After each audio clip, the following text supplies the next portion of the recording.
வாய்ப்பு வரும்போது வரட்டும் அப்படின்னு தெனாவட்டா இருந்து அசிங்கப்பட்டு ஓடி போன ஹீரோயின்ஸ் யாரெல்லாம் உங்களுக்கு தெரியுமா? லிஸ்ட்ல இந்த நடிகையுமா? லிஸ்ட்ல நம்ம ஃபர்ஸ்ட் பார்க்க போறது வரலட்சுமி. பிரபல நடிகர் சரத்குமாரோட மகளா தமிழ் சினிமாக்குள்ள அறிமுகமான வரலட்சுமிக்கு கண்டிப்பா மிகப்பெரிய ஃபியூச்சர் இருக்கு. ஒரு நாள் பயங்கரமா ஹீரோயினா மாற போறீங்க அப்படின்னு நல்லா உசுப்பேத்தி விட்டாங்க. போடா போடி படத்துல சிம்புக்கு ஜோடியா நடிச்சிருப்பாங்க முதல் படத்துல. அதுக்கப்புறமா 2021 வரைக்கும் அதிக படங்கள்ல இவங்க நடிச்சுக்கிட்டு தான் இருந்தாங்க. அதுவும் ஒரே வருஷத்துலலாம் நிறைய பட வாய்ப்புகள் வந்துட்டு இருந்துச்சு. பட் இதை வச்சு இவங்க ஓவரா திமிரு காட்ட ஆரம்பிச்சிருக்காங்க. ஷூட்டிங் ஸ்பாட்டுக்கு வர்றது, வந்த இடத்துல தேவையே இல்லாத வார்த்தைகளை விடுறது, யாரையும் பெருசா மதிக்காதது, இந்த மாதிரி குற்றச்சாட்டுகள் இவங்க மேல வச்சுக்கிட்டே இருந்திருக்காங்க. இவங்க சர்க்கார் படத்துல நடிச்சதை பார்த்துக்கிட்டு ஒரு பயங்கரமான வில்லி கேரக்டர் பண்றாங்களே, இதுக்கப்புறமா தமிழ் சினிமால என்ன ஒரு போல்டு கேரக்டர் வந்தாலும் வரலட்சுமி கிட்ட கொடுக்கலாம்ப்பா அப்படின்லாம் பேச்சுவார்த்தை நடந்துகிட்டு இருந்து, பட் இவங்களோட திமிரால இவங்களை யாருமே கண்டுக்கல. அடுத்தடுத்த பட வாய்ப்புகளே கிடைக்காம இப்போ கல்யாணம் பண்ணிக்கிட்டு ஹைதராபாத்ல செட்டில் ஆயிட்டாங்க. லிஸ்ட்ல நம்ம அடுத்து பார்க்க போறது ரெஜினா. தமிழ், தெலுங்கு, கன்னடம், ஹிந்தி மாதிரியான எல்லா மொழிகள்லயுமே இவங்க நடிச்சிருக்காங்க. அப்ப எவ்வளவு பெரிய நடிகையா இருந்திருக்கணும். ஆனா இவங்களோட மார்க்கெட் சுத்தமா டவுன் தான் சொல்லியாகணும். லைலா நடிச்ச கண்ட நாள் முதலே படத்துல லைலாவோட தங்கச்சியா இவங்க வருவாங்க, லதா அப்படின்ற கேரக்டர்ல. இது மூலமா தான் தமிழ் சினிமாக்குள்ள என்ட்ரி கொடுத்தாங்க. அதுக்கப்புறமா கேடி பில்லா, கில்லாடி ரங்கா, ராஜதந்திரம், மாநகரம் மாதிரியான முக்கியமான படங்கள்ல சூப்பரா நடிச்சு கொடுத்திருந்தாங்க. ஆனா அதுக்கப்புறமா தான் ஓவரா கெத்து காட்ட ஆரம்பிச்சிருக்காங்க. நிறைய படங்களுக்கு கதை சொல்ல போனா டைரக்டர்ஸ் பெருசா கண்டுக்கவே மாட்டாங்களாம். இதனால யாருமே இவங்களுக்கு ஹீரோயின் சான்ஸ் கொடுக்கறதுக்கு ரெடியாவே இல்ல. நாட்கள் போக போக பல வருஷம் கழிச்சு விஷாலோட சக்கரா படத்துல ஒரு வில்லி கேரக்டர் பண்ணிருப்பாங்க. ஹீரோயினா இருந்துட்டு எப்படி வில்லியா மாறிட்டாங்க பாத்தீங்களா? அதே மாதிரி காஞ்சூரிங் கண்ணப்பன் படத்துல சதீஷ் கூட ஒரு சைடு ஆக்ட்ரஸா வருவாங்க. பட் தொடர்ந்து நல்லா நடிச்சுக்கிட்டு கொஞ்சம் அமைதியான பொண்ணா இருந்திருந்தாங்க அப்படின்னா கண்டிப்பா கீர்த்தி சுரேஷ் அளவுக்கு வளர்ந்திருப்பாங்க. லிஸ்ட்ல நம்ம அடுத்து பார்க்க போறது அனுஷ்கா ஷெட்டி. தொடக்கத்துல நிறைய தெலுங்கு படங்கள்ல இவங்க நடிச்சிட்டு இருந்தாங்க. அப்பவே இவங்களுக்கு பயங்கர மார்க்கெட் இருந்துச்சு தெலுங்கு பக்கம். அதுக்கப்புறமா 2009ஆம் ஆண்டு வெளியான அருந்ததி படத்துல நடிச்சதுக்கு அப்புறமா ஒட்டுமொத்த தமிழ் ரசிகர்களோட மனசையும் கவர்ந்தாங்க.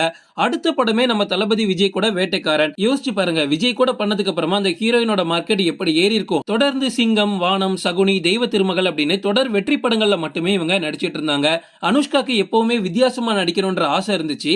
அதனால எந்த ஒரு கதை வந்தாலும் அதுல ஏதாவது ஒரு வித்தியாசத்தை தேடுவாங்களா. அப்படி அவங்க தேடின படம் தான் இஞ்சி இடுப்பழகி. மொத்தமா ஊத்திக்கிச்சா, தேவையே இல்லாம அவங்களோட உடல் எடையை அதிகரிச்சு இந்த படமும் சொதப்பி மொத்தமா அவங்களோட மார்க்கெட்டே காலி ஆயிடுச்சு. இந்த படத்துக்கு அப்புறமா வெயிட் லாஸ் பண்ணி என்னதான் பாகுபலி 2வே நடிச்சாலும் தமிழ் சினிமா இவங்களை கண்டுக்கவே இல்ல. தமிழ் சினிமாவை பொறுத்த வரைக்கும் அனுஷ்காவை கடைசி வரைக்கும் நீ இஞ்சி இடுப்பழகியாவே இருந்துக்கமா அப்படின்னு உட்கார வச்சிட்டாங்க. லிஸ்ட்ல நம்ம அடுத்து பார்க்க போறது அதித்தி ராவ். தமிழ், ஹிந்தி படங்கள்ல இவங்க நிறைய படங்கள் பண்ணிருக்காங்க. 2018ஆம் ஆண்டு மணிரத்னம் இயக்கத்துல வெளியான செக்க சிவந்த வானம் படத்தின் மூலமா தான் அறிமுகமாகறாங்க. அதை தொடர்ந்து வெளியான பத்மாவத் படத்துலயும் இவங்களுக்கு ஒரு நல்ல வரவேற்பே கிடைச்சிச்சு. ஆனா அதுக்கப்புறமா காற்று வெளியடை, சைக்கோ மாதிரியான படங்களை நடிச்சதுக்கு அப்புறமா ஒரு நல்ல ஹீரோயினா தமிழ்ல பார்க்கப்பட்டாங்க. பாக்குறதுக்கும் ரொம்ப ரொம்ப அழகா இருந்ததுனால நிறைய இளைஞர்கள் இவங்களை கனவு கண்ணியாலாம் வச்சிருந்தாங்க. அப்ப அதை நல்லா யூஸ் பண்ணிக்கிட்டு தமிழ்ல முன்னணி ஹீரோயினா மாறி இருக்கணுமா இல்லையா? ஆனா ஷூட்டிங் ஸ்பாட்ல ஓவரா சீன் காட்டுவாங்களாம். கதை சொல்ல வரும்போது தேவையில்லாத ஆட்டிடியூட காமிப்பாங்களாம். இதனாலேயே தமிழ்ல எந்த ஒரு டைரக்டர்ஸ்க்கும் இவங்கள பிடிக்காம போயிடுச்சு. நம்ம தமிழ் சினிமால இவங்க எந்த அளவுக்கு மார்க்கெட் இழந்துட்டாங்க அப்படின்னா, இந்தியன் 2 படம் பார்த்திருப்பீங்களா? அதுல சித்தார்த்தோட பேரா வந்திருப்பாங்க. அந்த கேரக்டர் எதுக்குன்னே தெரியாது, தேவையே இல்ல. தேவையே இல்லாத கேரக்டர்ல யார வேணாலும் நடிக்க வச்சிருக்கலாம். ஆனா அதித்தி ராவை நடிக்க வச்சிருப்பாங்க. லிஸ்ட்ல நம்ம கடைசியா பார்க்க போறது ரித்திகா சிங். ஹிந்திலையும் தெலுங்குலையும் தன்னோட சினிமா பயணத்தை ஆரம்பிச்ச இவங்க சுதா கொங்கரா இயக்கத்துல வெளியான இறுதி சுற்று படத்தின் மூலமா தமிழ் ரசிகர்களோட மனசை கவர்ந்தாங்க. தன்னோட முதல் படத்திலேயே ஒரு நல்ல மார்க்கெட்டை பிடிக்கிறதுலாம் பெரிய விஷயம். அது இவங்களுக்கு ஈஸியா நடந்துச்சு. 63வது தேசிய திரைப்பட விருதுகள்ல இவங்களோட பெயர் இடம்பெற்றதுலாம் மிகப்பெரிய விஷயம். அதுக்கு முக்கிய காரணம் இறுதி சுற்று படம் தான். அதுக்கப்புறமா ஆண்டவன் கட்டளை, சிவலிங்கா, அனபெல்லா சேதுபதி இந்த மாதிரி படங்கள்ல நடிச்சாங்க. இதெல்லாம் தேவையில்லாத விஷயம் தானே. அடுத்தடுத்த கதை தேர்வுகள் ரொம்ப மோசமா மாறினதுனாலேயே ரித்திகா சிங்க தமிழ் சினிமால யாருமே கண்டுக்கல. அதுக்கப்புறமா அவங்களும் இண்டஸ்ட்ரியை விட்டு மொத்தமா போயிட்டாங்க. இப்போ அவங்களுக்கு பிடிச்ச விஷயமான பாக்ஸிங்க அவங்களோட கெரியராவே சூஸ் பண்ணி போயிட்டு இருக்காங்க. உங்களுக்கு பொறுத்த வரைக்கும் நம்ம தமிழ் சினிமால ஓவரா சீன் போட்டுக்கிட்டு பயங்கரமா கெத்து காட்டக்கூடிய நடிகை யாருன்னு கமெண்ட்ல சொல்லுங்க. ஓகே ஃப்ரெண்ட்ஸ், இதோட நான் இந்த வீடியோ முடிச்சுக்கிறேன். இன்னொரு இன்ட்ரெஸ்டிங்கான வீடியோல நம்ம சந்திக்கலாம். Stay tuned.